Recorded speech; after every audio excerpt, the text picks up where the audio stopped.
Yan, so ito na yun natin. Squat rack, portable with J-hook and safety support. Yan, ito J-hook, safety support. Safety support J-hook. Tapos may kasama na tong ball mounted lat pull down. Ito naman yung rowing. Meron siyang stopper ng sa paa, sa foot. Yan, tapos ang gandahan nito, may stopper ng bola.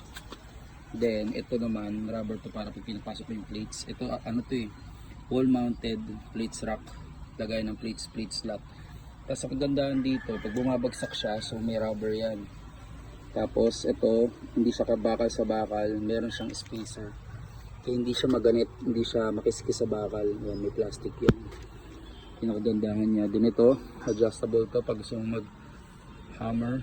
Yan, o kaya yung rowing. Pwede to close wide, then close. Lipat mo lang tong kabilaan na yan.